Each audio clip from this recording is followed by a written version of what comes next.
Friends, welcome back to my channel doctor तिल blog. मैं हूँ डॉक्टर तंजिला कुरैशी।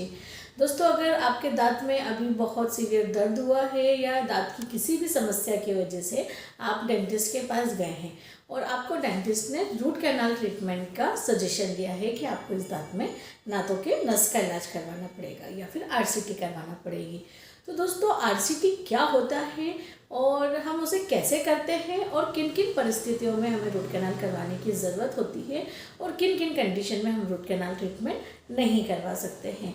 तो दोस्तों आपको रूट कैनाल ट्रीटमेंट का सजेशन दिया गया है या आपको दांतों में बहुत दर्द देता है और अगर आप जानना चाहते हैं कि रूट कैनाल ट्रीटमेंट क्या होता है तो ये वीडियो आपके लिए बहुत ही यूज़फुल होने वाली है। इसमें हम बात करेंगे डिटेल में, मैं आपको एक सरल लैंग्वेज में समझाऊंगी कि रूट कैनाल ट्रीटमेंट क्या होता है, उसे हम किस प्रकार करते हैं और किन किन परिस्थितियों में हमें रूट कैनाल करने की ज़रूरत होती है। अगर आप मेरे चैनल पे न्यू हैं तो प्लीज़ मेरे चैनल को सब्सक्राइब कीजिएगा, मेरे वीडियो को लाइक करें एंड शेयर करें और दोस्तों वीडियो लास्ट तक ज़रूर देखें, तभी आप समझ पाएंगे कि रूट कैनाल ट्रीटमेंट क्या है। दोस्तों, आपको बहुत सीवियर पेन हुआ है किसी दांत में। सीवियर पेन का कारण हो सकता है कि आपको डीप कैविटी हुई है, यानी कि आपका दांत बहुत सड़ गया है, उस कंडीशन में आपको पेन होता है। दूसरा दोस्तों, अक्कल दाढ़ का पेन भी बहुत सीवियर होता है। पर दोस्तों क्या होता है, अक्कल दाढ़ 90% तिरछी आती है, जिसकी वजह से हम उसमें रूट कैनाल नहीं कर सकते और हमें दांतों को निकलाना होता है। या फिर हमारे दांत में पस बन गया है किसी कारणवश, हमारा दांत ऊपर से तो एकदम अच्छा हेल्दी दिख रहा है बट दांत के नीचे पस बन गया है, तो उस कंडीशन में भी दोस्तों हमें काफ़ी सीवियर पेन होता है और तब भी हमें रूट कैनाल ट्रीटमेंट करवाने का एडवाइस दिया जाता है। इसके अलावा दोस्तों, अगर आपका दांत हिलने लगा है, अगर थोड़ा सा दांत हिलता है तो हम उसमें रूट कैनाल ट्रीटमेंट कर देते हैं, बट अगर दांत बहुत ज़्यादा हिलने लगा यानी ग्रेड 3 मोबिलिटी पे अगर हमारा दांत आ गया है तो दोस्तों उस कंडीशन में हमें दांत को निकलाना पड़ता है। दोस्तों, दांत में हम बहुत बार लोगों के दांत देखते हैं कि हमारे दांत हमारे घिस जाते हैं, यानी कि एक्लेशन हो जाता है और हमें सेंसिटिविटी बहुत सीवियर होती है, तो उस कंडीशन में भी हम रूट कैनाल ट्रीटमेंट करते हैं और कैप लगा देते हैं, तो हमारी प्रॉब्लम ठीक हो जाती है। या फिर हमारा दांत ब्रेक हो गया है, किसी बहुत एक्सीडेंट हो गया है या हमें चोट लग गई है फ्रंट टूथ पे या क्रैक आ गया है किसी कारणवश, तो उस कंडीशन में भी दोस्तों हमें रूट कैनाल ट्रीटमेंट करवाकर कैप लगवानी होती है। अब हम जानेंगे दोस्तों कि रूट कैनाल ट्रीटमेंट हम कैसे करते हैं। रूट कैनाल ट्रीटमेंट में दोस्तों सबसे पहले हम एक्सरे लेते हैं। एक्सरे में हम एग्जैक्ट पता कर लेते हैं कि हमारा दांत कौन सा इन्फेक्टेड है, किसके वजह से हमें दर्द हो रहा है।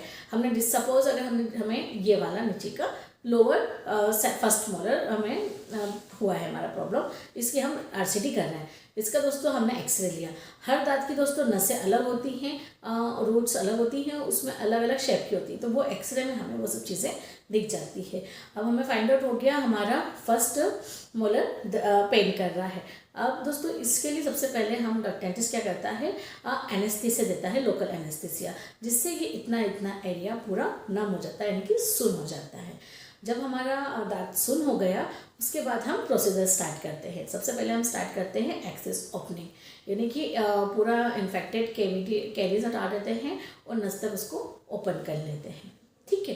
फिर सेकेंड स्टेप होती है दोस्तों बायोमैकेनिकल प्रिपरेशन, जो कि हम फाइल्स की मदद से करते हैं। प्रॉपर रूट्स की रूट्स तक जो जितनी नर्व्स हमें फाइंड आउट हुई है उसकी हम क्लीनिंग करते हैं प्रॉपर और शेपिंग देते हैं। शेपिंग दोस्तों इसलिए देते हैं ताकि हम जो लास्ट में फिलिंग करते हैं वो इजीली वैसे एकदम एग्जैक्ट प्रॉपर फिलिंग हो सके, इसलिए उसके लिए शेपिंग देना होती है। इसी में हम बार बार क्लीन करते हैं और इरीगेट करते हैं, इरीगेशन, ताकि वो जो इन्फेक्टेड पोर्शन है वो पूरा क्लीन होता रहे। दोस्तों ये हमने करा। फिर हम सेकंड सिटिंग्स के लिए बुलाते हैं। मैक्सिमम डॉक्टर्स 2 या 3 सिटिंग्स में ही आरसीटी करते हैं। अगर किसी पेशेंट को बहुत जल्दी है या बहुत इमरजेंसी है तो ही हम सिंगल सिटिंग पे जाते हैं, अदरवाइज 2 से 3 सिटिंग्स हमें आरसीटी में लगती है। अब हम सेकंड सिटिंग पे आए दोस्तों। अब सेकंड सिटिंग में जब पेशेंट आता है तो उसका दांत एसिम्प्टोमेटिक हो जाता है, मीन्स उसे किसी भी प्रकार का दर्द नहीं होता है और हमें सेकेंड टाइम पे एनेस्थीसिया देने की भी ज़रूरत नहीं होती है, क्योंकि ऑलरेडी हम फर्स्ट स्टेप कर चुके थे हमारी और सेकंड भी कर दी है हमने, इरिगेशन कर दिया है, क्लीन कर दिया है, तो हमें सेकंड सिटिंग में पेन वाली कंडीशन हमें नहीं होती है। फिर एक बार फिर से क्लीनिंग करते हैं व्यवस्थित और हम उसे ऑब्चुरेशन करते हैं। ऑब्चुरेशन का मतलब ये होता है दोस्तों कि हम जो नसों में हमने फाइल की मदद से अंदर तक क्लीनिंग करी थी और शेपिंग करी थी, उसमें हम फिलिंग करते हैं, जिसे कि हम गट्टा पर्चा बोलते हैं या दांतों की नकली नस बोलते हैं। सब अपनी अपनी लैंग्वेज में थोड़ा अलग बोलते हैं, बट हमारी डेंटिस्ट्री की लैंग्वेज में उस मटेरियल को गट्टा पर्चा कहा जाता है, जिससे हम उसकी फिलिंग करते हैं। ये था हमारा रूट कैनाल दोस्तों, और इसी को हम रूट कैनाल ट्रीटमेंट बोलते हैं, या हमारा रूट कैनाल ट्रीटमेंट कंप्लीट हो गया। फिर हम थोड़ा सा और वेट कर लेते हैं, 2 या 3 दिन का या 5 डेज़ का, सब केस के अकॉर्डिंग अलग अलग वेट होता है, कि हमारे रूट कैनाल में कोई प्रॉब्लम तो नहीं आ रही है। फिर दोस्तों इसके ऊपर हम हमारा क्राउन लगा देते हैं। आई होप दोस्तों आपको मेरी वीडियो अच्छी लगी होगी। मेरे साथ बने रहने के लिए प्लीज़ मेरे चैनल को सब्सक्राइब करें, मेरे वीडियो को लाइक करें, शेयर करें।